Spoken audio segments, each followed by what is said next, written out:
ఇల్లు మీది రిజిస్ట్రేషన్ ఖర్చు మాది. క్రెడాయ్ ప్రివిలేజ్ కూపన్ తగ్గించుకోండి. ఈ మెగా ధమాకా ఆఫర్ పొందండి. CREDAI Vijayawada property show.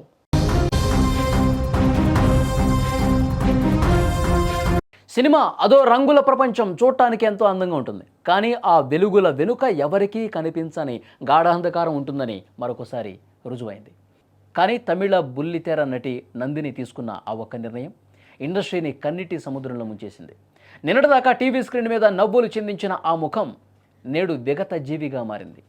నిన్నటి వరకు ఆమె మామూలుగానే ఉంది. ఉదయం షూటింగ్కి వెళ్ళింది, అందరితో మాట్లాడింది, తన పాత్రను పోషించింది, షూటింగ్ పూర్తి చేసుకుని ఇంటికి సంతోషంగానే వచ్చింది. అప్పటి వరకు అంతా సాధారణంగానే కనిపించింది. కానీ ఆ 4 గోడల మధ్య ఏం జరిగిందో ఎవరికీ తెలియదు. కాసేపటికే ఆమె ఆత్మహత్య చేసుకుందన్న వార్త అందరినీ కలిచివేసింది. షూటింగ్ నుంచి వచ్చిన కాసేపటికే ఇంతటి ఘోరానికి ఆమె ఎందుకు ఒడిగట్టింది? ఆ క్షణంలో ఆమె మనసులో ఎంతటి ఆవేదన ఉండి ఉంటుంది? ఇదే ఇప్పుడు అందరినీ తొలుస్తున్నటువంటి ప్రశ్న. మరోపక్క నందిని బలవన్మరణానికి పాల్పడటంపై తోటి నటీనటులు ఒక్కసారిగా దిగ్భ్రాంతికి గురయ్యారు, షాక్ అయిపోయారు. సంఘటనా స్థలంలో పోలీసులు ఒక లేఖను కూడా స్వాధీనం చేసుకున్నారు. దీని ఆధారంగా ఆమె డిప్రెషన్, వ్యక్తిగత సమస్యలతో బాధపడుతున్నట్టుగా గుర్తించారు. యాక్టింగ్ కెరీర్లో కొనసాగాలని నందిని భావించిన పెళ్ళి, సెటిల్ కావాలి అంటూ ఫ్యామిలీ మెంబర్స్ ఒత్తిడి చేస్తున్నట్టుగా తెలుస్తోంది. మానసికంగా ఆమె చాలా రోజులుగా ఇబ్బంది పడుతున్నట్టుగా తెలుస్తోంది. అందుకే ఈ నిర్ణయం తీసుకున్నట్లు. నందిని తెలుగమ్మాయి అయినప్పటికీ ముందుగా కన్నడ సీరియల్ ఇండస్ట్రీలో అడుగుపెట్టి మొదటి నుంచి సీరియల్తోనే మంచి పేరు సంపాదించింది.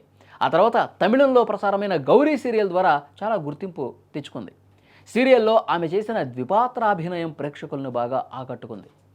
నందిని మరణ వార్త అభిమానుల్ని తీవ్ర భావోద్వేగానికి గురి చేస్తున్న పరిస్థితి. కానీ ఇక్కడ ఆలోచించాల్సిన విషయం, డిప్రెషన్లోకి వెళ్ళిపోయి అంత సీరియస్గా, అంత ఒత్తిడికి గురై ఆత్మహత్య చేసుకోవాల్సినటువంటి పరిస్థితి ఎందుకు వచ్చిందన్నది కూడా చాలామందికి అంతుపట్టని విషయం కనిపిస్తోంది. కనీసం తల్లిదండ్రులైనా, ఇంట్లో పెద్దవాళ్ళైనా ఆమె అంత ఒత్తిడికి గురవుతున్నప్పుడు దాన్ని లైట్గా తీసుకోవాల్సినటువంటి అవసరాన్ని గుర్తు చేయాలి. కానీ ఈ విధంగా చనిపోయే పరిస్థితి వచ్చిందంటే ఎంత మనోవేదనకు గురై ఉంటుంది, ఎంతో సీరియస్గా దాని గురించి మనసు మీదకి తీసుకొని ఉంటుంది, అర్థమవుతుంది. కాబట్టి పెద్దవాళ్ళు కూడా, తల్లిదండ్రులు కూడా ఆలోచన చేయాల్సిన అవసరం ఉంది.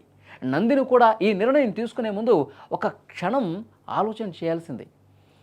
చావే అన్నింటికీ పరిష్కారం కాదు, ఏదైనా సరే జయించాలి, ఏదైనా సరే గట్టిగా మనం పట్టుదలతో ముందుకు పోవాలి, మనోధైర్యాన్ని కలిగి ఉండాలని చెప్పి ఆమె ఆలోచన చేసి ఉండాల్సింది. ఈ క్షణం ఒక్కసారి దాటిపోతే మళ్ళీ జీవితం సాధారణమే. కానీ ఆ క్షణం అంత బలహీనపరిచింది ఆమెనని చెప్పి ఇక్కడ మనకు అర్థమవుతుంది క్లియర్గా.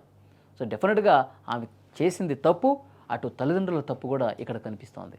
కానీ ఈ విషయం తెలిసిన వెంటనే ఆ ఇండస్ట్రీలో ఉన్నటువంటి తోటి నటీనటులు ఆమె మన తెలుగమ్మాయి అని తెలుస్తోంది, చాలా బాధకు గురవుతున్నారు. వాళ్ళ కుటుంబ సభ్యులందరూ కూడా, తోటి నటీనటులు ఇలా జరిగి ఉండాల్సిందని చెప్పి వాళ్ళందరూ కూడా తమ బాధను వ్యక్తం చేస్తున్నారు.